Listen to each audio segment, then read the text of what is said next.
Trying to get by Benning. Darnell Nurse left it in the corner, gets up center. Perry scores! Corey Perry! Lilia able to shake away from Solani. It's given away to Solani around in front. Score! Teemu Solani with the steal. And the fans want one. Score! Off the floor! On the board! Paul Korea!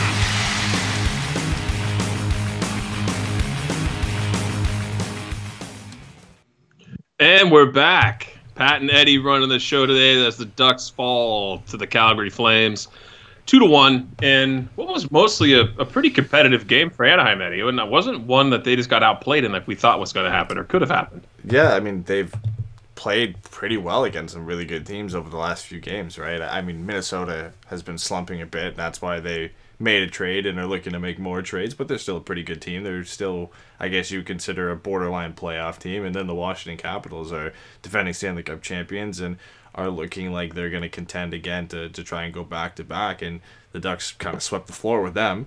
And, there's one-off games like that. And, teams, after they fire a coach, generally get a boost of play and play better. But the Ducks surprised me a bit in this one because the moment I heard Ryan Getzlaf was going to be out, I was already skeptical.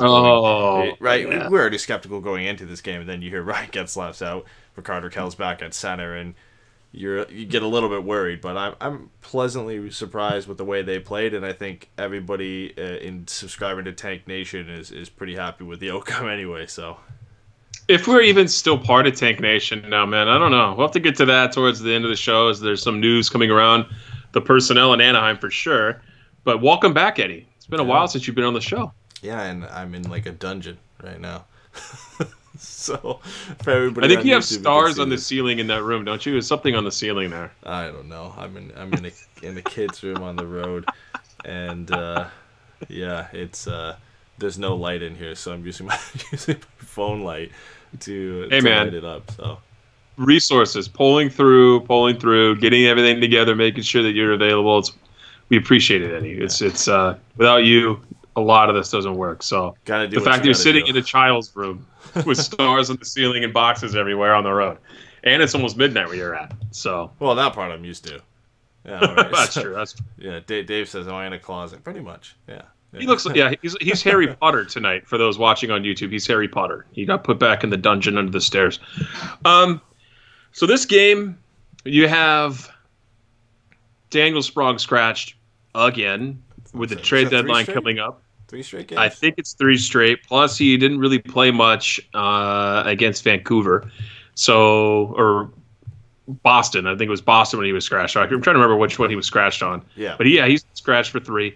And then you have Ryan Miller making a start. Getzlaf out with an upper body injury, which I was kind of floored by. I didn't even know he was injured at first. News to me. Did they even say what might have happened? No, they just said he didn't come out for the warm-ups, and then even Elliot Tieford was trying to figure out why. I don't think anybody got any news that he was going to be out, and I know he missed. I think it was about a week ago now. He missed a practice because of what they said was an upper body injury at that point. But then he came back and played later that night anyway. So maybe this is just an extension of that. All right, yeah, but it's a back-to-back. Give him a rest. Give him a little bit more extra rest for the game off tonight, and maybe have him ready for tomorrow. If he's not ready for tomorrow's game, then maybe we start to worry a little bit more that it's a bit more serious. But I kind of fully expect him to be ready for Saturday's game.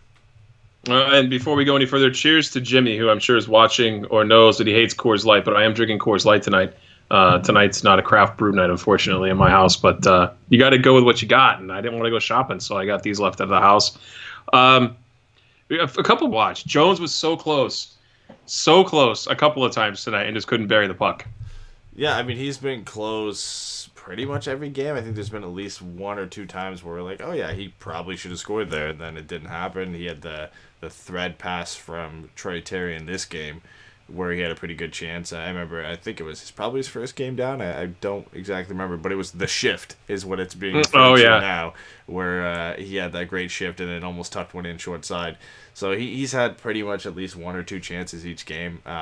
More noticeable, I think, than Troy Terry. Not anything against Terry. He had a very good chance, probably the best chance the Ducks didn't score on in this game, where he was alone in the slot and Mike Smith ended up making a great blocker save. But they've looked really good, especially since they've been put with Adam Henrique. They've kind of gelled well. And the line just seems to not be able to put the puck in the back of the net, yet they're still probably the Ducks' most effective line when they're on the ice.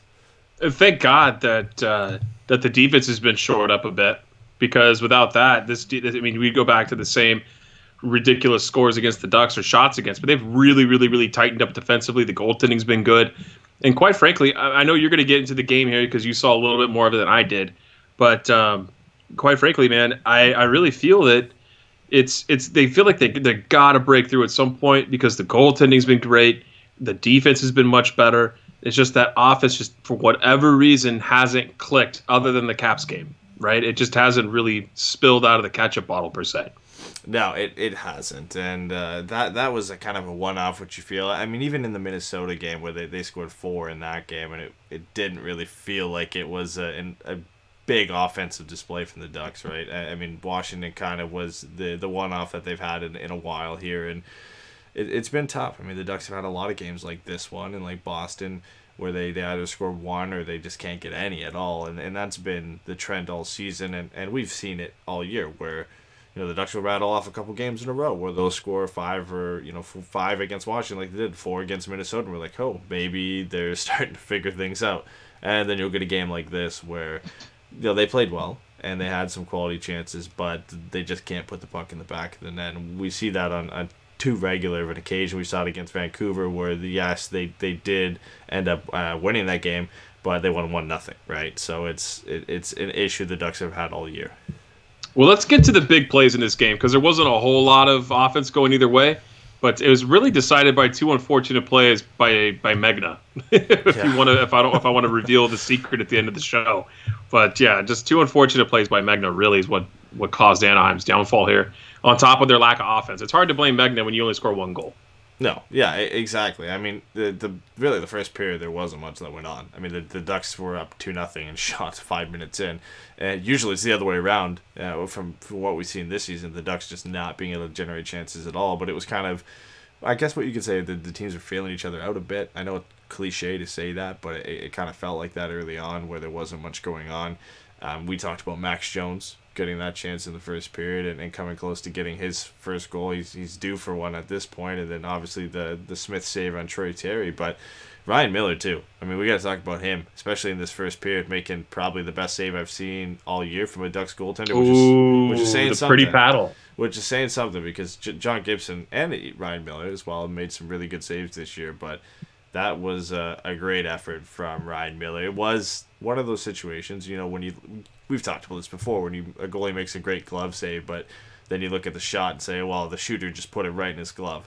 You know how many goaltending people hate that saying, by the way? I know. They hate it. If Jason was here, he'd be upset that I mentioned it. He might have shot it where my glove was, but that's because I train every single day to be in position to make that save. Don't take that away from me. I was in position to do that. Yeah. But yeah, no. Me, because I hate goalies, I feel the same way. So. I don't want to take it away from Ryan Miller, but you look at the fact that I think it was Sarnik who had the entire net, and you get this a lot on cross-crease passes where they end up shooting it back across the net, and it might have gone wide, might have just snuck in on the post, but he shot it right into the paddle. And I mean, this is a bit different than the glove save one because kudos to Ryan Miller for even getting back there and getting a paddle there and getting it in position to at least get a piece of the puck. So it's a great save from him, but it is one of those ones where if you look at it as a player, if you take an extra second there, you've got a pretty good chance just putting it in the back of the net if you. But there's something about it as a shooter. It happens at every level of hockey, even at the crappy levels that I've played. It just when you have an empty net, it's like something in your brain. You shoot it right in the middle. You're not trying to pick a corner because you move so quickly just to try to shoot the puck. And I think it happens at every level unless you are able to take the time and aim. And even then, sometimes goalies are able to get in the way of that shot. I don't know what it is. But, I mean, if he would have flubbed that shot and it goes along the ice, it's in the net. Oh, yeah. Right? For sure. Yeah. If he fans on that, it's in the net. Yeah, if he fans on it, if he takes a little bit more time, it's in the back of the net for sure.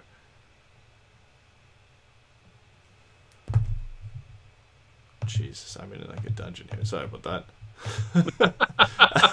But yeah, seriously, if a little bit more time, I don't want to take any credit away from Ryan Miller, but yeah, that was one that Sarnik's gonna want back, and the Ducks get a bit lucky, but the first period was essentially not much going on, just the goaltenders making some pretty good saves, and surprising enough, it's Mike Smith that's making those saves, because we've been fairly critical of Mike Smith in the past, where whoa, is Jason here?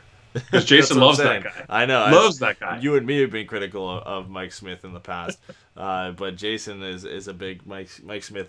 He loves Mike Smith. So kind of glad that he's not on this one and calling us out here. But the first goal of the game, like you said, calling out Jacob Magna a little bit. Not his fault. No, it goes off his leg, man. That sucks. It's a point shot from TJ Brody that deflects in off his leg and past Ryan Miller. It's a tough one. You really can't blame the guy for it. He's not even making a bad play. He just turns around and ends up hitting him in the leg and going in the back of the net. So it's a tough one for the Ducks, too, because Ryan Miller stand on his head, and the Ducks weren't really doing anything wrong up until that point anyway.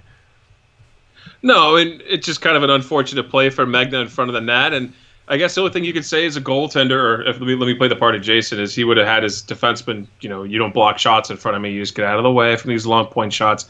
Let me see the shot.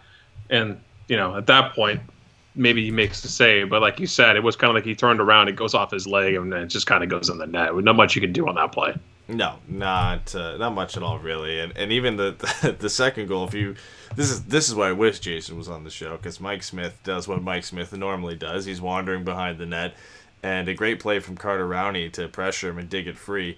And he sets up for Derek Grant, who just has a wide open net and just blasts a one-timer right into the net. And it ends up being a Calgary, I think, defenseman who ends up trying to make the save, because Mike Smith is nowhere to be found. And this is prototypical of Mike Smith over his career, where he's a great puck handler, but more often than not, he's going to make at least one or two of those plays a game where he's just not paying attention, or he comes out when he shouldn't have. He probably had 3 or 4 of them in this game where he did that, and obviously this one ends up costing them a goal, but, not the play you want the Ducks to score on. How many times this year do we say they end up getting 1 or 2 goals in the game, and it's not really at any fault of their own. It's just the other team making a mistake that leads to a goal, and that's the case in this one. But Derek Grant will take it, and Carter Rowney, great effort to forecheck. He's been doing that all year anyway.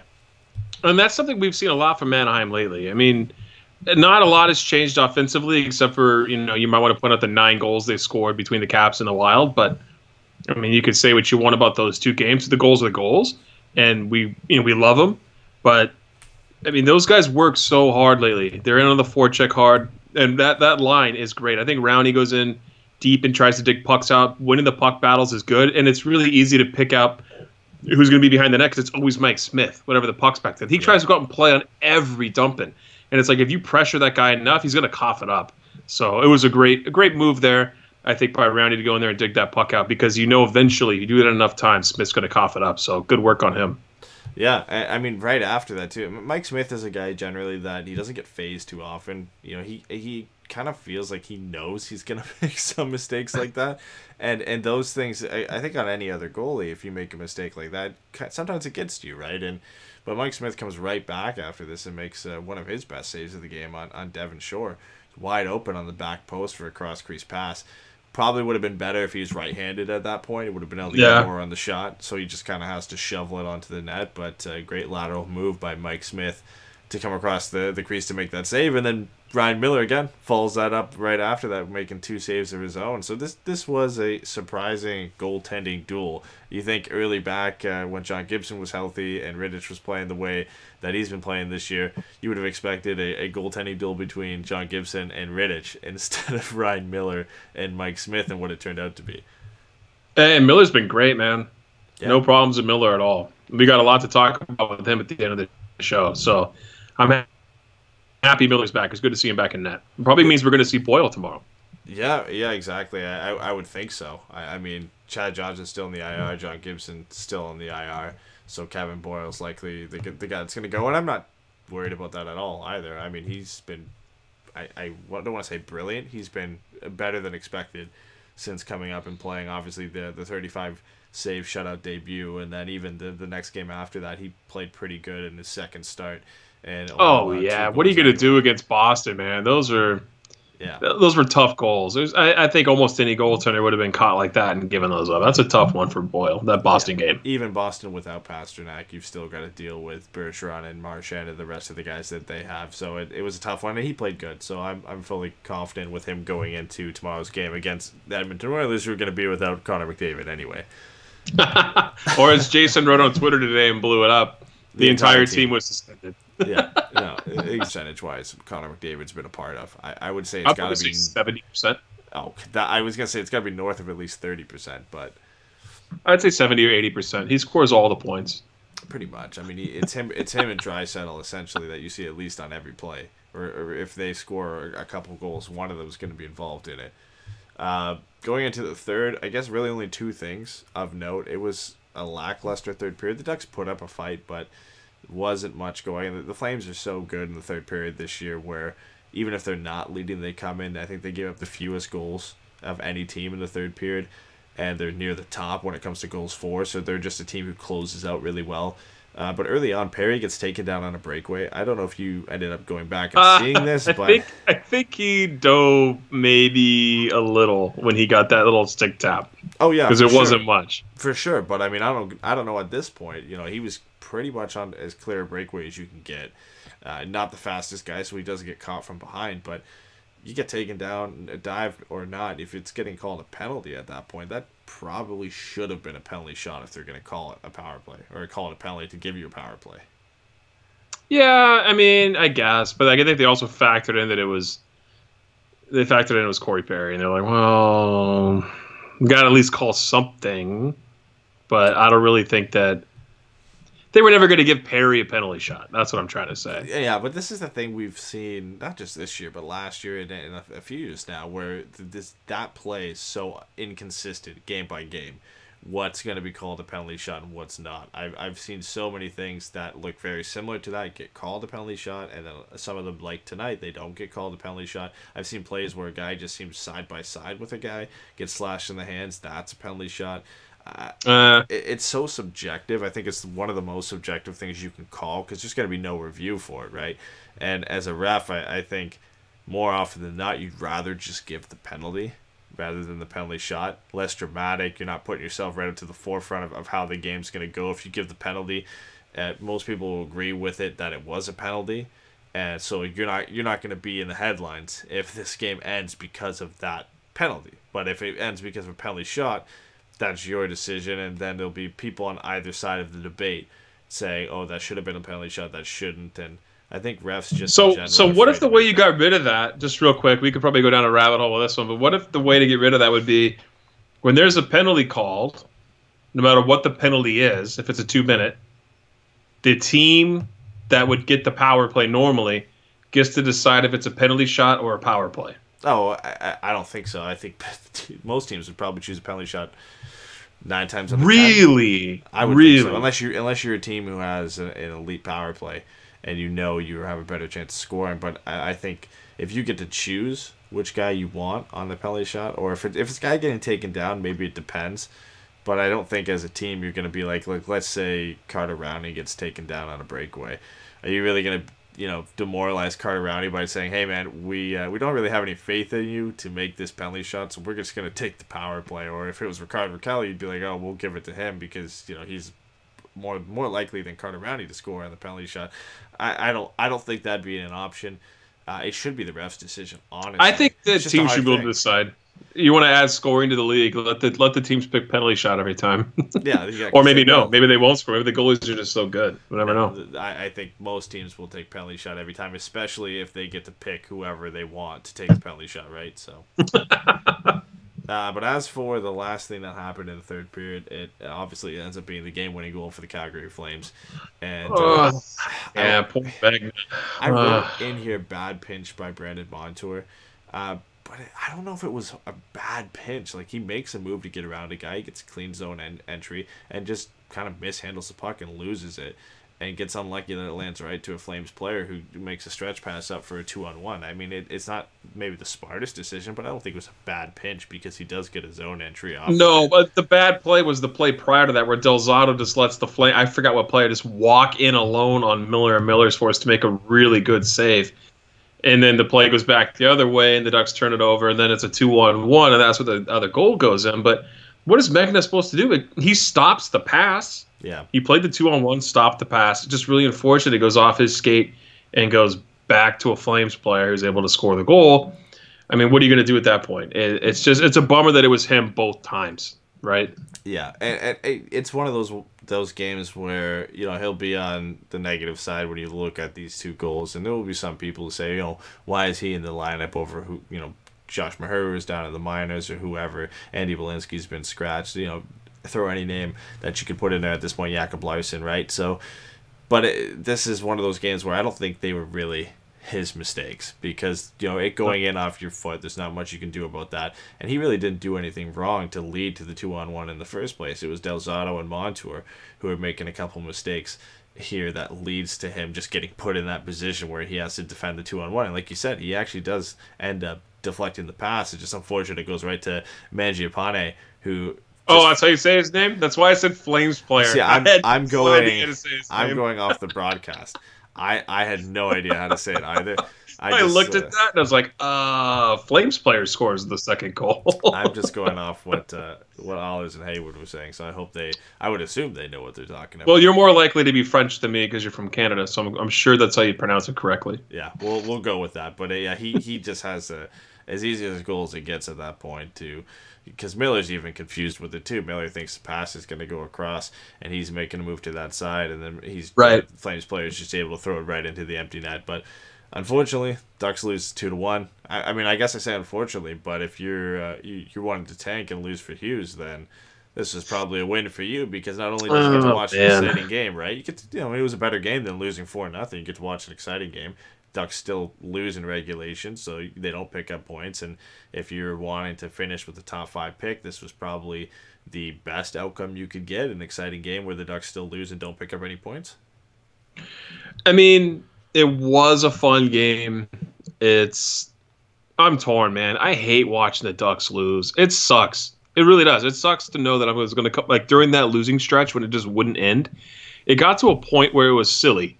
Like, after 10 losses, or maybe even 8 losses at that point. I remember coming in and watching the game, and I'm like, I'm literally going to watch this game, be upset, take notes, have to write about this game, I have to go do a post-game show about this game, and then have to come back and have Groundhog Day happen in 2 days because they're playing another team, and Randy Carlisle's still the frickin' coach. So, like, going through that was very frustrating. And then now that they're playing much better hockey, for the most part, I don't care what team it's against at this point. It's just more exciting to watch these games, and they're playing better, and they're not just looking lazy. But and then the flip side, like you just brought up, we wanted the tank, and now you're at that point where they're going to be middling.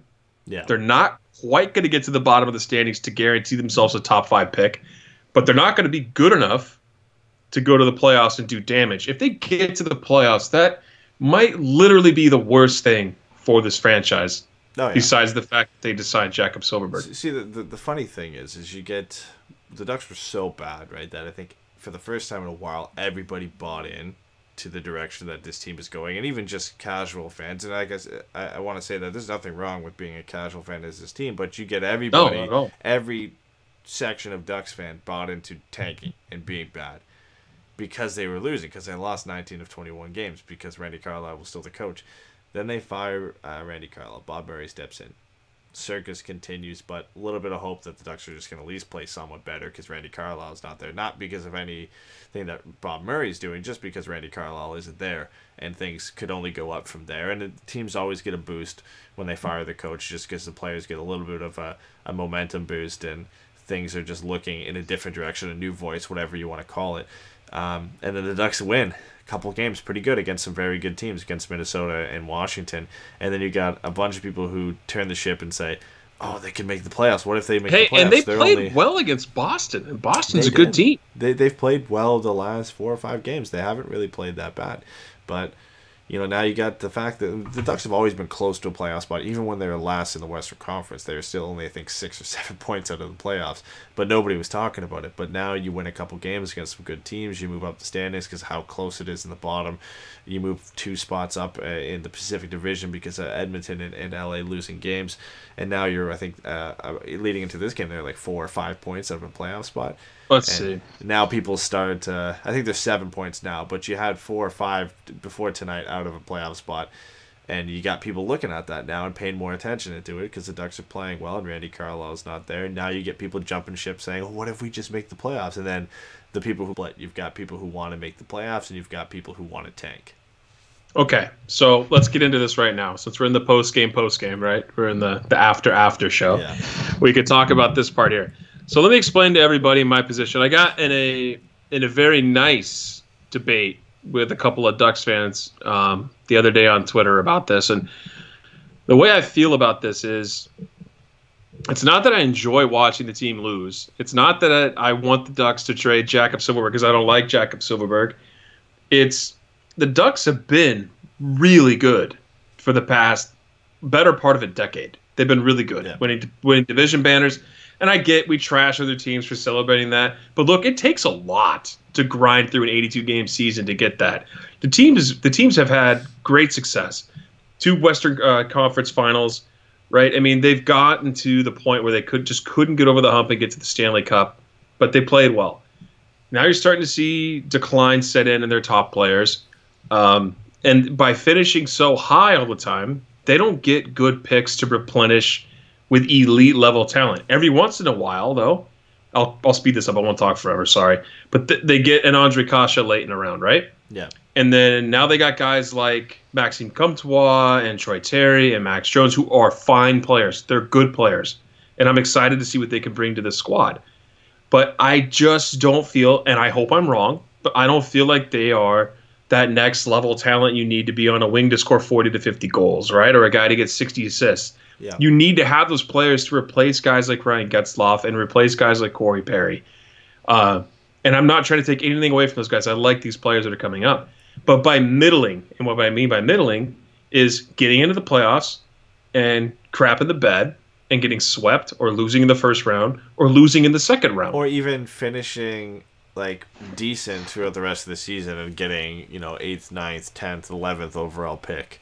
And not getting in that top 5 and not being able to get a guaranteed elite player. I think you need this year. I think you need to at least get top 5, maybe top 6 or 7 to get an elite forward this year. And the Ducks stumbled their way into possibly the best time in franchise history to be bad, because they've got a lot of young players, like you said, that are coming up that they've drafted well late in the first and in the second round, who are going to be good second and third line players. It's not easy to do that consistently. And no, they have a great core in the middle of the lineup. And you just need those upper echelon guys. I just feel like you need them. The problem, I think, is fans get hope. Fans get hope after the Ducks were so bad that they start playing well and are winning games and are looking better than. And it's easy to look better than they had looked. And hey, man, Eddie, to be fair, you got to give some kudos out to the people who are season ticket holders. They pay all this money. For sure. They don't want the team to tank. They already prepaid the whole year. The whole year they had to give up money for this team to be good. And then why would they want to sit at a game and watch them lose? Like, I get it. I get it. And I get and people who there's a lot. And again, it all depends on your opinion of prospects. I'm not coming out here saying that I'm an expert and I know for sure Sam Steele's going to only be a second line center at best. He could very well come up and prove everybody wrong and be a first-line center and be a 60, 70-point guy in this league. I think he has that potential on the very, very top end of his ceiling if everything went well for the guy. Same goes for Maxime Comtois. He could be a 30, 40 goal scorer in this league if everything went right for this guy. If all the issues we had with him were non-existent and everything he's done well to this point just continue to get better. There's slim chances that can happen. But when you look at it realistically and take the average on how these guys are going to turn out, the Ducks have a lot of good second and third line talent with Sam Steele and Isac Lundestrom, Max Jones, Maxime Comtois, Troy Terry. There's nothing wrong with that. That's how you fill out a bottom part of the roster. But you get the small sample size you've had with Maxime Comtois, the 7 points in 10 games, and how good he looked at. Then you get him at this point since returning to the QMJHL, get CHL Player of the Week last week. He's he had like 16 points in 4 games, something stupid like that. He's just killing him. Right now, he's producing at 2 points per game, so he's got 32 points in 16 games since getting sent back down to the QMJHL. I mean, nobody is producing at a higher rate like that at that rate over the entire season down there. So he's just killing it, and there's right to have hype over that. I mean, there was hype when Sam Steele was doing that in the WHL 2 seasons ago, right? So there's nothing wrong with that, but there's nothing guaranteed that that's going to translate. And the thing with getting that top pick is you're getting a Jack Hughes, you're getting a Capo Caco, a guy who more likely than not will be a first-line talent, guaranteed that the Ducks will be able to throw into that system. And trading Jakob Silfverberg, like you said, get you another first-round pick when you look at how this quickly turned from what was a buyer's market into a seller's market all of a sudden with what you see that teams are getting for some of these players out there. And you get another late first-round pick. You maybe replenish on the blue line and add a young defender, and that gives you the ability to trade Cam Fowler or Josh Manson or whoever in the offseason and accelerate this retool. And this season would be perfect for it. I mean, but Eddie, let's address a fact here. So we just talked about how much we like our prospects in the pool for Anaheim, and how much we appreciate the development that the team has done. You look at the defense core that's come up through this development system; they're great defenders. You look at some of these wingers coming up now; we're excited about seeing them. Jones and Terry, honestly, has been the best line on this team that hasn't scored, minus Henrique, in the past 4 games since Murray took over and they came up. I mean, they were the best line again tonight statistically. They only allowed, I think, 1 or 2 shots on goal when they had 8. They just couldn't buy a goal against Smith. So there is hope, and this is not all negativity, but I really feel like people are just kind of taking for granted just how good Ryan Getzlaf and Corey Perry were in their prime.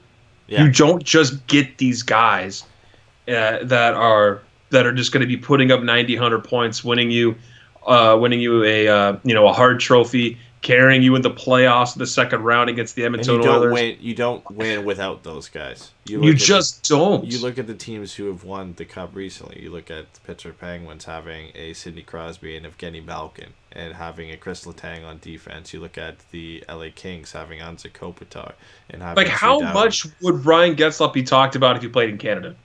Let's be real about it. It'd be insane. Yeah, he's a point-per-game guy, one of the best passers in the league. Everyone talks about Joe Thornton being a shoo-in for the Hall of Fame. No one's talking about Ryan Getzlaf being that guy, but Getzlaf has just as much. Well, once Getzlaf gets to the age that Joe Thornton is, and is getting up higher in the point rankings like Joe Thornton is, then I think he'll get a bit more talk. But when you haven't passed 1,000 games and 1,000 points yet, which he'll do very soon, probably as early as next season, then I think you're going to get more talk around Ryan Getzlaf. I mean, that will come with time. But yeah, I'm just saying, like, guys like this don't just come out of nowhere. Yeah, and I think that's recency. You look at how they're producing right now, and you say, oh well, if Sam Steele in his prime or Maxime Comtois in his prime could produce what Corey Perry and Ryan Getzlaf are doing right now, yeah, they probably could, because the way Corey Perry's playing right now is like a 30, 40, 50-point guy, and the way Ryan Getzlaf's playing this season, because he's had a down year, is like a 40, 50-point guy. So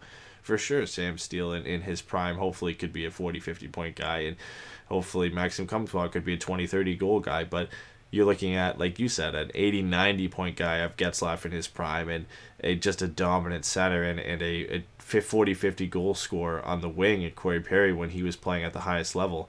I don't think any of the guys the Ducks have in their system are going to be that guy, or at least are anywhere close to a sure thing that you want to take that chance and miss out on getting a top 5 pick this year. It's way too hard to replace Ryan Getzlaf just like that. He's such a dominant physical center that could just take over a game, and he was even more so in his prime, and yet he still does it in his 30s. Let's get to the point here that where we talk about Jakob Silfverberg and what this deal means if it's true. I hate to say if it's true because the Ducks haven't announced it yet, but let's just be honest, it's going to happen. It was in The Athletic. Friend of the show, Cooper, came out and talked about it in the article with Eric Stevens. How does this deal look, Eddie? You want to explain it to everybody? Yeah, so, I mean, they came out and pretty much said that they got full confirmation that this deal is in place, so I fully expect it to happen. Obviously, anything can change, but when you got these two guys coming out who are pretty much the most credible sources you could get when it comes to Ducks news saying this, that you kind of have to believe it at this point. But they said that Silfverberg has signed a 5-year extension. And in the article, I don't think they even said the value, but then Bob McKenzie came out and pretty much summed up the value at 5.25. Uncle Bob comes out. So everybody's been kind of putting their foot in on this Silfverberg contract, which makes you believe that it is likely all but signed at this point. So 5 years at 5.25, which isn't that bad. I mean, it's the lower end of what we thought was going to be between 5 and 6, which it turned out to be. And 5.25 for 5 years for Silfverberg actually isn't that bad for what you're getting from him. You know, a potential 20-goal scorer each year, 40 to 50 points, one of the better defensive forwards in the league. That's probably what this guy deserves, and that's probably what he's worth. The problem is where the Ducks are at this point, where they don't really need to have this guy around. And I know there's a lot of difference in opinion from a lot of people. There's a difference opinion on this podcast between us and Jason, believing when this team's going to be competitive again. If you think they can be competitive as early as next year, the year after, then this signing makes sense, because Silfverberg will be a valuable piece to this team at 29 and 30 and going into hopefully a long playoff run. But if you're at the same point as I think you and me are, you don't think this team's going to be competitive for at least 2, 3, or 4 more seasons, waiting for these young guys to come up and hopefully getting a top 5 pick either this year or next year and getting those elite forward prospects, then having Jakob Silfverberg at 32 or 33 at this contract with a no trade clause is just not worth it. I mean, now he's taking up a roster spot too. Here's the reason. So it's not that I don't like Jakob Silfverberg, and I said that before. It has everything to do with the pieces around Jakob Silfverberg that caused the problem for his contract. So you have Adam Henrique, who makes $5 million plus. You have Ryan Kessler, who makes almost $7 million. You have Perry and Getzlaf, who make over $8 million. Okay, they're all. I mean, Henrique, I think, is the same age as Silfverberg. He's like 28 or 29. Yeah. So Henrique is a 40, 50-point guy playing basically second C, which is great. Kessler's playing fourth C. He's making $6.8 million. Getzlaf making 8 plus. Perry making 9 plus. Now you add another piece that would be great if you didn't have these aging veterans who aren't producing anymore. So it's bad asset management. You bring in another long-term contract to a player who's towards the end of his prime, with other players who are making significant mess left. Yeah. It's just bad asset management. You're literally clogging the lanes for young guys to come up and play because they can't move those up. I don't think this is going to affect them signing at least players they already have on their roster. You look at the fact that they're at the cap ceiling. They can't even announce the damn signing. They're going to, there's going to be guys who come off the books that are going to allow them to re-sign Brandon Montour in 2 years when his contract comes up. There's going to be significant salary coming off the books before Rickard Rakell has to sign a new deal. Right, Eddie, but this is the reason why they're not going to be competitive quickly. No, exactly. There's no money. I'm saying, I'm trying to say, the issue, I don't have the issue with the term, with it affecting the Ducks re-signing players. The problem is it's a signing you make if you think you're going to be competitive. But I don't think the Ducks are going to be competitive, and I think a lot of people feel that way, where this contract is going to really make sense. If it's only going to pay off in the last 1 or 2 years of this deal, and I don't think Silfverberg's going to be the same player at that point, where at 32, 33 he's going to be as effective as he is now, and what you could have done either with that cap space or specifically with the assets that you would have got for Jakob Silfverberg, because now basically the 2 longest forward contracts the Ducks have on the books are Adam Henrique and Jakob Silfverberg. Because Silfverberg's contract obviously kicks in at next year, and so does Adam Henrique's extension. They both kick in next year at over $5 million. Combined together, they're $11 million on the table between those two players for 5 more seasons. And it's insane. We argued that they probably should trade both of them, because they're not at the point right now where it makes sense to have these 2 guys a part of your team when you're not going to be competitive. If the Ducks were making playoff push, Adam Henrique and Jakob Silfverberg, I would be more than happy with those acquisitions at those 5-year terms. If the Ducks had another 5 years on this window to make a push for the Stanley Cup, Adam Henrique as a 2 or 3C is a perfect addition to a cup contending team, and Jakob Silfverberg as a second or third line winger. I agree the exact same with that. He's a valuable piece to a cup contending team. The problem is the Ducks aren't and shouldn't be trying to be a cup contending team for at least 3 or 4 more seasons. And that's if they play their cards right. And at that point, you're talking about a defense core that's going to be at that age, right? Yeah. So this is a rebuilding process. They really need to play their cards carefully. Bob Murray has a lot of work cut out for him, and so does his predecessor. Whoever that is next is going to have their work cut out for him. That's the thing too. They really are. It is a retool, but it's not. A retool is almost essentially worse if you mess it up than a rebuild. Because in a retool, you have to do everything right, and you can't make these mistakes because you don't have as much time as a full rebuild. On a retool like the Ducks have, you've got some defensemen who are 24, 25, a couple of guys who are 27, like Josh Manson and Cam Fowler. You've got a goaltender who's 25. If you mess up 5 years of this retool and extend it because of what you've done with Adam Henrique and Jakob Silfverberg, you get to the end of this where you didn't do anything with it. And you've missed the prime of your defense core and of your franchise goaltender, where they're now getting into their early 30s. And if you missed the boat, didn't get a franchise forward in, your forward group just isn't that great because you missed that, you might get to the point where you wasted a great goaltender and a very good defense core, and you've got to go into full rebuild mode. I mean, that's the problem with the retool, is you've got to do everything right, and I think this was the first step for the Ducks in doing everything wrong and trying to get Silfverberg locked down, which looks for 5 more years.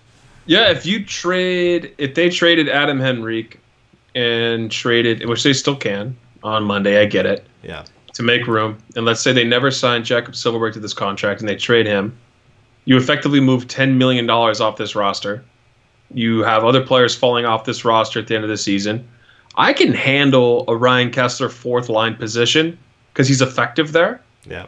And at the $6.8 million cost, not really a big deal. Everyone always kind of has a contract like that for a veteran guy. And then you look at a team like, that's actually a bad example. I won't even say it. But I was going to say the Blackhawks, but Patrick Kane's killing it right now. Ryan Getzlaf and Corey Perry, the aged veterans who were still able to play at a high level. Corey Perry has played very well in his return. Got to hand it to that guy. He's killing it right now. He's just not burying the puck at a high rate, but he's absolutely killing it in a small sample size. I don't mind those contracts. It's when you add these middle contracts that create the problem, because you have the ability to get younger assets to replace these players on this team, and they're not doing it. And that's where it kind of falls apart for me. Yeah, I mean, in a buyer's market where there would have, the price on Silfverberg would have been the highest it would have ever been, you would have likely got at least a first-round pick and a prospect when you look at what the Ottawa Senators got for Matt Duchene. And Matt Duchene is obviously a better player, and he's at a prime position at center, but, they got potentially 2 first-round picks if he re-signs a very good prospect, probably Columbus's second-best prospect that they have, and another guy in their top 10 in their prospect system, all for Matt Duchene. You take off a couple things, you probably get a first-round pick and a prospect for Jakob Silfverberg, which would have been great for the Ducks. Even a bad team guy, too. I mean, Duchene's been talked about as being a bad locker room guy. So. And it gives you a first-round pick in a pretty deep draft on the top end. It gives you a chance, like I said, to maybe get a young defenseman or another young forward because of how successful they've been in the late first round and getting them into the system. You get another prospect who can either help San Diego or jump into your team hopefully in the future. And then the same you probably could have got around for Adam Henrique. It would have been a little bit difficult, I think, to move his contract, but there could have been things that you could have worked out, and I'm sure there would have been a team who would have been interested in Adam Henrique, especially with Matt Duchene off the market, and it looks like Artemi Panarin also not going anywhere. Adam Henrique and Silfverberg jump up being some of the best options you can get behind Mark Stone and Wayne Simmons. The Ducks were in prime position to move some of these bad contracts and these valuable players at the late 20s. That doesn't help them right now and get some assets, and they don't look like they're going to do that. They've kind of handcuffed them. It doesn't look like, honestly, they're going to make any big moves or any moves at all at the deadline. Yeah, I heard most of it's going to happen in the offseason from all the reporting I've heard. That's what it seems like, and I understand. That makes sense. I mean, at this point, you're probably going to get the best offers for Cam Fowler and Josh Manson and whoever it may be that you trade, Adam Henrique, at the draft, when teams are a little bit better positioned to know what they're going to look like for next year and know what the free agent market's going to look like and possibly make trades at that point. So I fully agree with that, but you had the potential to move a guy like Jakob Silfverberg and get some assets heading into the trade deadline and at least have something for him. But if this doesn't signal a buyout for either Ryan Kessler or, I mean, I guess only Ryan Kessler, the only significant buyout that would save you some cap and make sense at this point. If signing Silfverberg doesn't lead to a Kessler buyout this beginning part of the Ducks offseason, then I'm including signing Jakob Silfverberg in their offseason plans, has been just a disaster for the Ducks so far. Oh, and that'll be pricey. That's a $2 million hit. So they bring on Jakob Silfverberg, don't buy out Ryan Kessler, which I almost guarantee you they won't, because they're not going to want to pay him $2 million a year for 6 years and not let him play. Let's look ahead here. Ryan Miller's been rumored to go to the Sharks in a trade to try to win a cup and then to come back to Anaheim in the summer and re-sign because he likes it here and it's closer to L.A. with his family situation with his wife being an actress. I remember I mentioned that. Why not trade him and then have him come back? What do you think about that? That would, again, just like trading Jakob Silfverberg, that would be the smart decision. That would be the best scenario outcome for the Ducks, is trading Ryan Miller.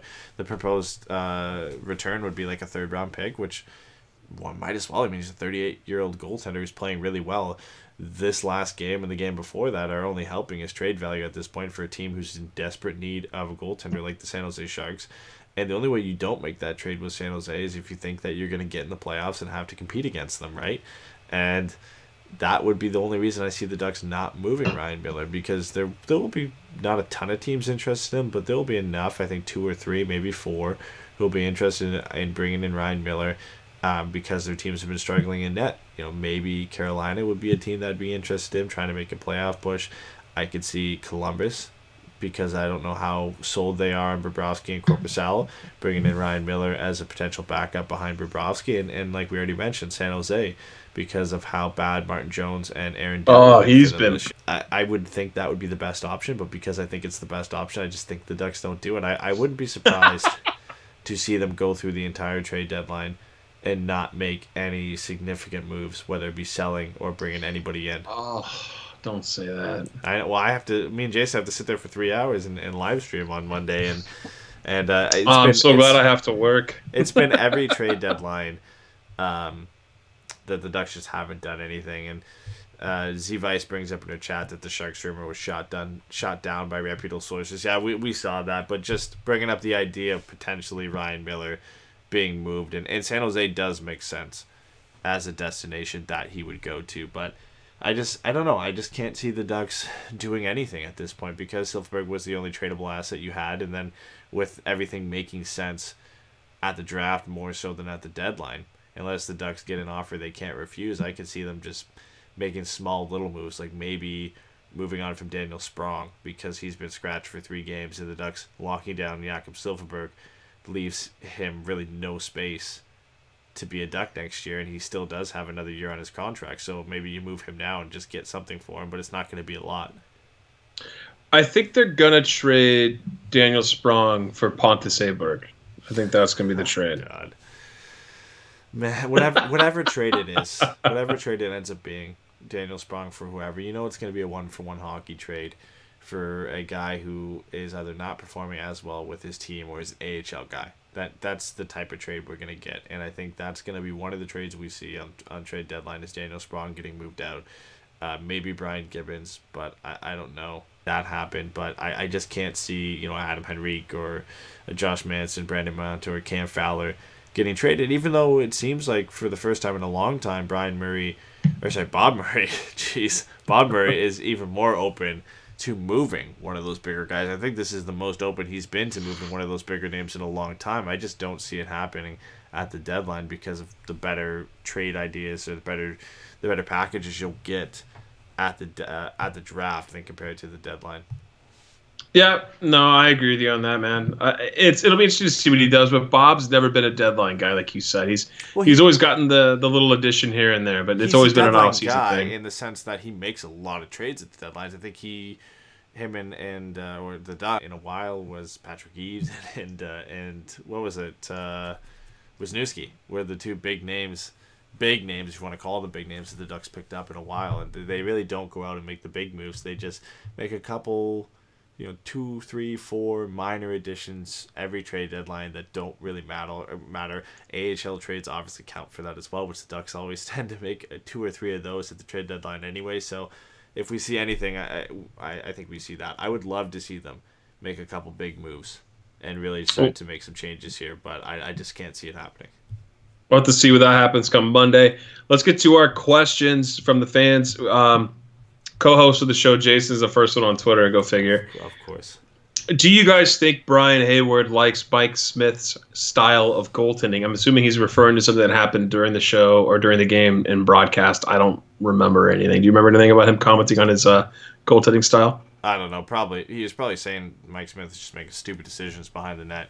Yeah. I don't think Hayward likes puck handling goaltenders, especially guys who venture out of their crease. Oh, me either. Stay in your net. That's what I pay you for. So I would assume he was probably saying something negative in that sense. I don't like Mike Smith as a goaltender anyway. I mean, I like him as a guy and as a person, and I think he was valuable at one point, especially when he was in Arizona. I think he was one of the most underrated goaltenders in the league for what he was doing on how bad of a team they had for I think 5, 6, 7 year stretch in Arizona. But he's too crazy in his net, man. Yeah, he's too crazy, and I think he's getting to the age where he can't really make up for those mistakes anymore. He's not as quick as he used to be, and the whole Calgary experiment has been just a nightmare for him. It hasn't been a good go. He's pretty much lost the crease to David Rittich anyway.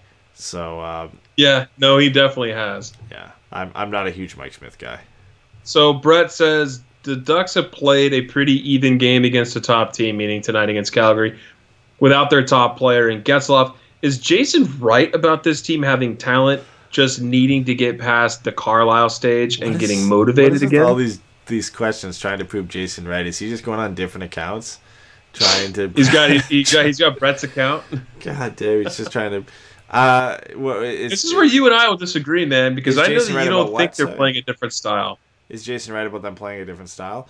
Yeah, I think they've shed a couple things that Randy Carlisle was doing, but I don't think they're necessarily different. I think every team gets a slight boost after their coach is fired, and things look a little bit different. You could tell from the comments of the players before he got fired in some of the Athletic articles, and after when they got interviewed, they just seemed so much more happy and more confident that he was gone, that they could just play their way. And the way Randy Carlisle seems to coach is he tells you a way to play, and you have to play it that way. And I think that was a huge weight taken off the players' shoulders, where I think, the assistant coaches, especially Bob Murray, said, just go out there and play your style of game. Just play your style of hockey. I don't think they set in any system specifically. I think they just took away a couple things that weren't working, and the Ducks are just trying to play their style of hockey the way they know how to play. And I don't think too much has honestly changed where you can say it was a big, significant change in system that Bob Murray has brought to this team. I just think it's a big confidence boost for this team. It'd help if you unmuted your mic. You gotta unmute your mic. No, I was saying, I yawned. Sorry. No, I was saying that I really feel that's the second show I've done that on. Jesus.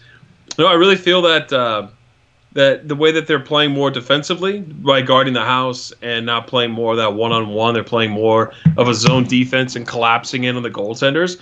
The players have talked about that, and the broadcast makes points about that. And you watch them, they don't get caught so often, right? Remember how bad they were bleeding shots on the slot, the low slot, the high slot? But that just hasn't laziness. Been the same. That's just pure laziness. The lack of coverage, the just missed awareness. We got on Camp Fowler a lot about this, but the guys just weren't covering anybody, and I don't think that's necessary. We looked at that and said, how is this just a systems issue when there's just no compete? We even argued that it was the players just not competing. At that point, if you're not covering a guy on the ice, that is not as much of a systems issue as it is just a player issue.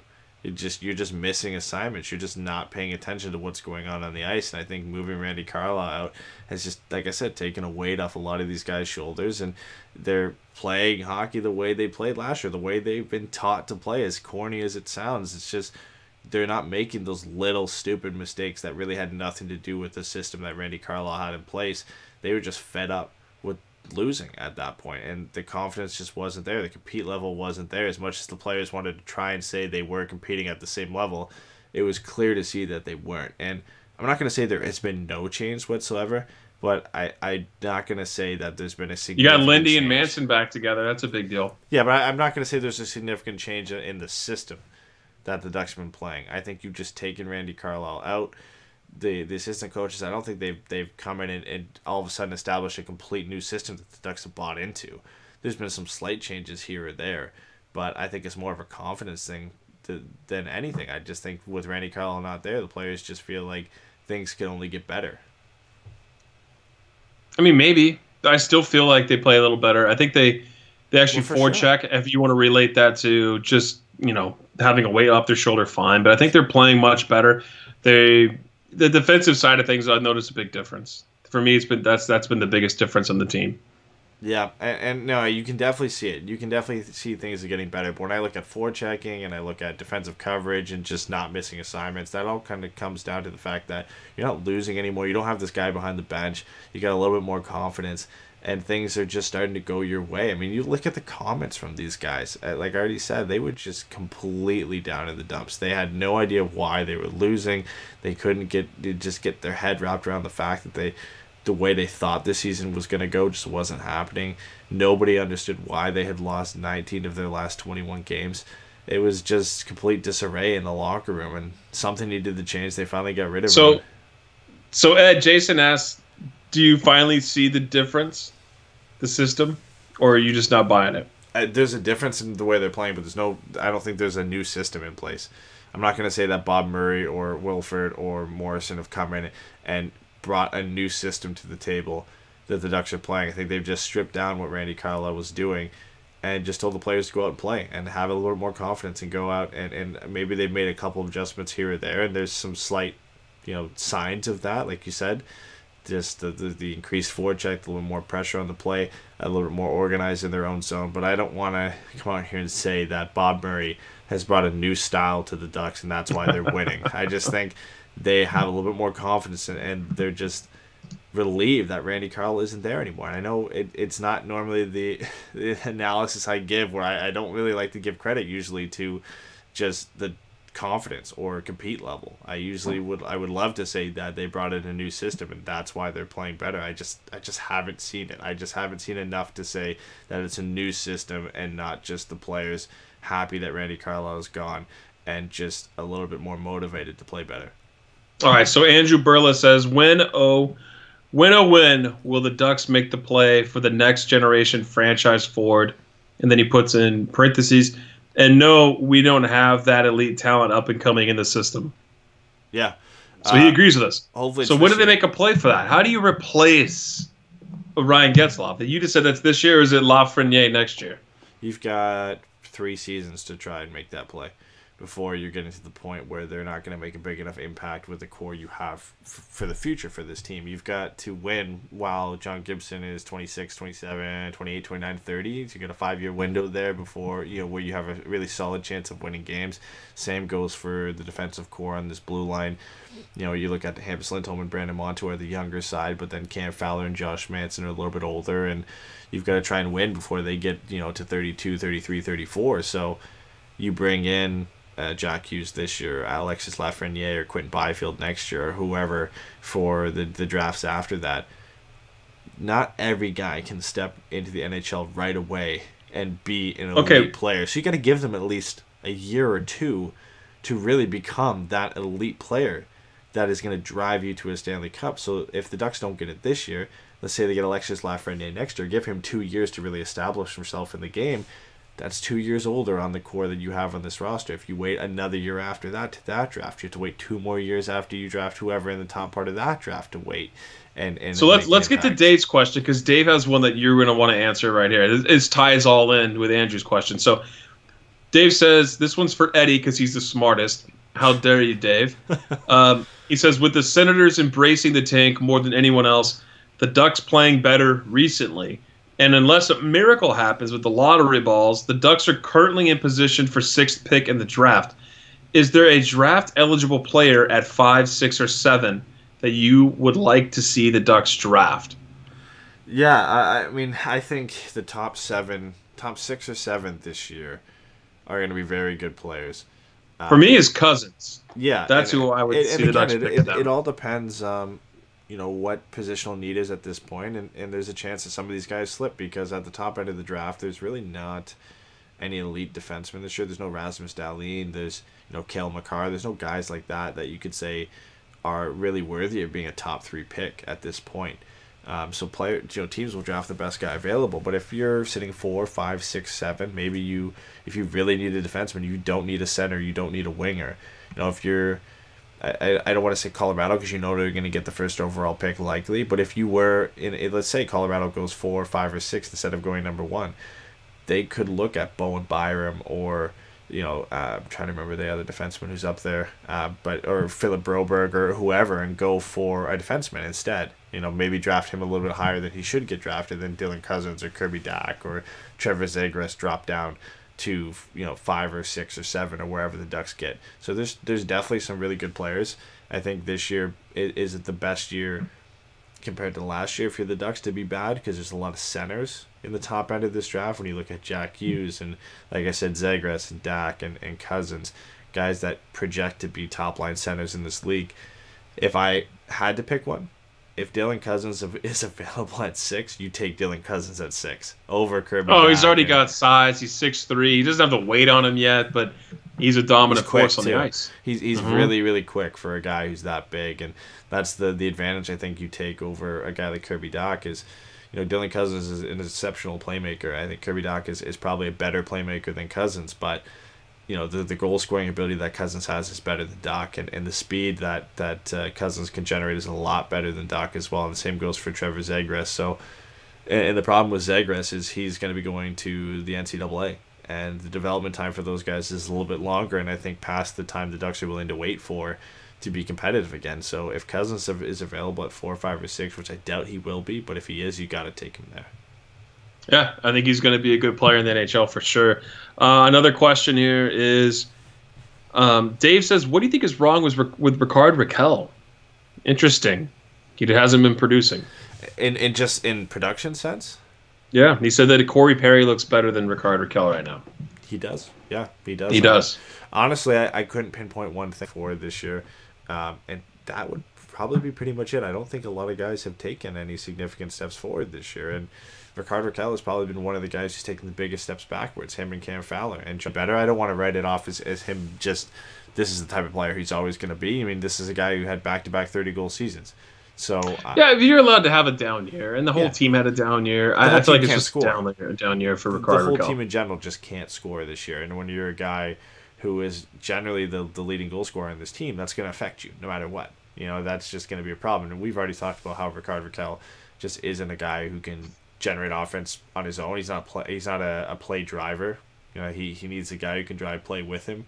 Generally, that's Ryan Getzlaf. So you can't sit here and say that Rickard Rakell is going to be the guy that's always going to be good. He's not going to be a Connor McDavid where if your team's bad, he's still going to put up 100 points. You need to put him with a guy that is going to get him the puck and that's playing well. And nobody has been playing well enough this year that they've been able to really benefit what Rickard Rakell can bring to this hockey team. Well, let's get to another one here, and I don't know anything about this, so if you could sum this up in a short order, because we're running almost over an hour here. Joseph Holmes says, can you please comment on the latest Patriots scandal? Do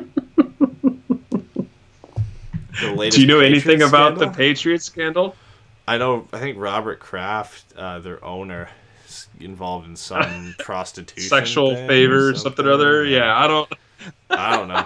That sounds like a funny question. I don't really know much. Like that never happens in the NHL. You got like the whole Donald Sterling thing in the NBA, with like I think it was racist remarks from him or just him. Oh. In the NFL is kind of an interesting spot because I don't believe you can be an organization who owns a team. In the NFL, you actually have to be just a really rich guy, and you have to be just a single owner. You can't be like Rodgers owning the Leafs, or you know what I mean. You can't be an organization like Molson family owns the Montreal Canadiens, right? So yeah, that guy I think is just he's a little bit too rich and a little bit too old, and he went down maybe a dark path. I don't know enough about it, but it's just funny. I don't know either, man. You never see that in the NHL. You never see that. The worst you see is Eugene Melnick just being an idiot and running his franchise into the ground. Well, we got a second part of that question. He goes, can you please talk me off the ledge in regards to forking over the money for Silfverberg? We kind of covered that already, but he's worth the money. Yeah, I guess if you want me to talk you off the ledge, he's worth the money. He's a good player. He's worth 5.25. He's going to be an effective player for the Ducks for the next 3 to 4 seasons. But it's just not the move they should make at this time. It's just he'll be an effective player, but the Ducks aren't going to be able to utilize that to the fullest extent because they're not going to be a Stanley Cup contender. So it's not going to benefit them as much as it would if they had him in 4 years at the same age he is now. If he goes to a contender right now, then the value he's going to add to that team is exponential compared to what he's going to add to a poor Anaheim Ducks team. And Josh Nash at the end of this on Facebook's asks everybody here, you and I, Jason's not here, but if Daniel Sprong is being scratched in order to be traded, do you think that's going to be what's going to happen here on Monday? I think with him missing the last 3 games, the fact that Silfverberg has re-signed, you've got Andre Kasha on that right side, you've got Troy Terry hopefully next year. I would assume that Daniel Sprong is either traded now or traded at the draft. You might as well trade him now anyway if you want the guy to go play. I would have loved to keep him. Obviously trade Silfverberg.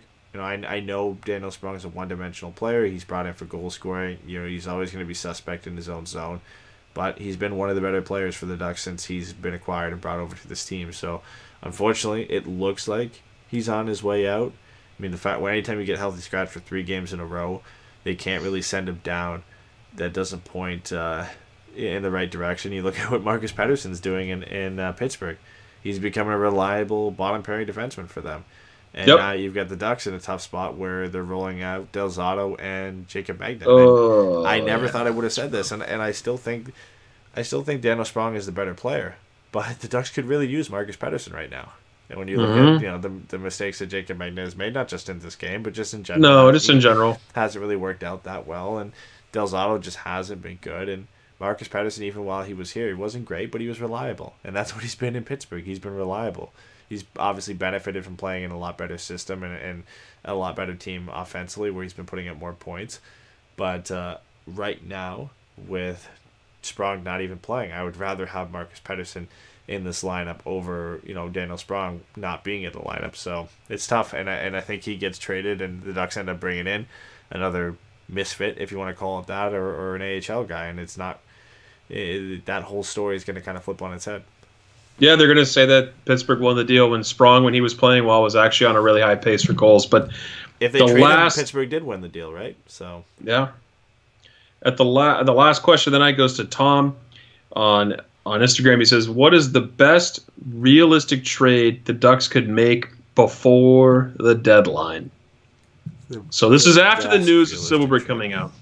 What's the most realistic trade we could see our team make here before Tuesday or before Monday? Before the news came out that Puljujarvi in Edmonton was going to be pretty much done for the entire season, I feel so bad for that guy in general because you have to be sent down to the AHL, I think, before a certain time coming up in the next few days to be eligible for playoffs. You have to be down in the AHL at that time. He's injured right now, so he can't be sent down to the AHL. And the Oilers just seem to have no intent on utilizing him correctly. And he might be shut down for the entire year. But even if he's not, now he's going to come back and play with the Oilers. And they're not going to use him correctly. And he can't even go down to a good Bakersfield team and play in the AHL. So I would have said before, any deal that involves bringing him over to this team and kind of using him in the right way and maybe him coming somewhat close to what people expected of him as a number 3 overall pick or a number 4, I think, overall pick for the Oilers. But now I think the best case scenario you get is you either move Adam Henrique for a first round pick and a prospect, or you move one of those blue liners, and specifically Cam Fowler or Josh Manson. I think that's the best case scenario. I don't know what the return's going to be for a Cam Fowler. I really have no idea what, obviously it probably starts with a first round pick and a good It'd be a lot. But Cammy's got a big name around the league. I think that he'd be worth a lot. And I think at this point, Josh Manson, I wouldn't touch moving him because you're probably not going to get as much as you want for him. So no, and he's playing much better with Lindholm again. So it's nice to have him back again. Yeah, so unless you get the God deal for Cam Fowler, where it's just an A prospect and a first round pick and possibly more or you can move Adam Henrique for, you know, a decent prospect in a first-round pick. I think that's the best case scenario for the Ducks at this point. All right, well, that's it. That's the show for us tonight, everybody. Eddie, unless you got anything else, I was going to talk about our watch party coming up here on March 23rd against the Los Angeles Kings. It's going to be held at Craftsman, right over here. It's called Craftsman Restaurant. It's over here. They got pizza, they got burgers, they got really good beer, they got craft beer, they got regular beer, they got anything you could possibly want to eat or drink. All really, really well priced, and it's going to be on March 23rd. I'm working out something with the general manager there, where we're going to get a special deal and a couple items off the menu for fans who are coming in to watch the game. So it's over here in Anaheim off Imperial and La Palma, the same parking lot as Cinema City movie theaters. But looking to do that here March 23rd against the Kings will be the end of the season podcast watch party, unless, God forbid, the Ducks make the playoffs. We'll probably do one then, but that'll be fun. Yeah. So winning is fun. So if the Ducks make the playoffs, I'm still going to have fun. I'd rather them lose and get a high pick, but winning is fun. It sucks. It sucks to say I don't want my team to win. But well, Aberration says, for question for the watch parties, do we root for the Ducks to win or do we root for the tank? We always root to beat the Kings, man. Yeah. I always feel like you have to root to beat the Kings. But at that point, the Ducks and Kings are probably going to be near the bottom of the Pacific, you would think. That game could be crucial to finishing lower than whoever in the standings. It would depend, I think, at that point. I mean, the Kings are rumored to be trading their goaltender, so we'll see. They get rid of Quick. Yeah, there's a lot of trade rumors rolling around Anaheim and LA. There always is rumors, and then a lot of them don't come out to be. But shout out to CoolHockey.com, by the way. I know we talk about them every day, and that's because they sponsor our show and give away a jersey for Forever Mighty 3 Stars. Very kind of them to do that, enable us to do that. They sponsor our show in that way. All you have to do to participate is hop onto Twitter. Eddie throws up basically a question or 3 questions, sometimes 4 if you're lucky. And you have to answer those. You get points. They go up about 45 minutes prior to the game, before puck drop. You answer those. We tally them up at the end of the month. The leader gets a free jersey, and they're customized jerseys. They're amazing jerseys. They're legit. They're finally in stock. That's the big thing. So you can get one of these. Ship some of those out. Yeah. But yeah, no, it's great. So we're doing that. Updating the standings probably after tomorrow's game for February. It's probably a little bit late if you haven't entered at all to get in and try and win for February and try and get and climb up the standings, unless you got perfect night after night. But we'll be doing, I think the last one will be in March because there's not a lot of games in April. So if you haven't got in all year, make sure to get in for March because that's likely the last one of the season. And then we usually have a random jersey giveaway sometime throughout the summer. And speaking of giveaways too, we still do have, if you're wondering about the Brandon Montour signed picture, we are still giving that away on our Twitch stream. It was supposed to be on our stream, I think, a week ago, but hadn't received it yet in the mail. Now that I'm on the road, of course, it shows up, so it's at my apartment back in Sudbury. So when I get back on Sunday, we'll have that, and since me and Jason are doing a live stream for the trade deadline on Monday, we'll just give it away on the stream on Monday. So if you still want a chance to enter that and you're listening to this before Monday, head over to twitch.tv/forevermighty. Just give us a follow there. Come check out the live stream on Monday for the trade deadline, and we'll be giving that signed Montour picture away to one of our followers. Yeah, that always helps us out too. If you go give us a follow on our Twitch stream, that's great. That helps us. We're going to be doing more with that. I know we say we're going to keep doing more. Eddie's on the road, and once he gets back, we'll play some video games with people. We're going to stream more on there. When Ducks News comes out, and like Eddie just said, that he and Jason are doing a live stream for the trade deadline. So be on the lookout for that on social media. We'll tell you all about it. But that's it. Everyone have a great night, and we'll talk to you guys soon. We'll talk to you guys tomorrow night. Eddie and Jay are running the show tomorrow against Edmonton. So I'll talk to you guys later.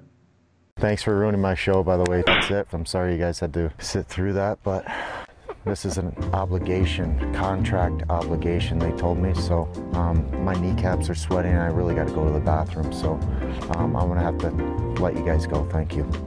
Bye.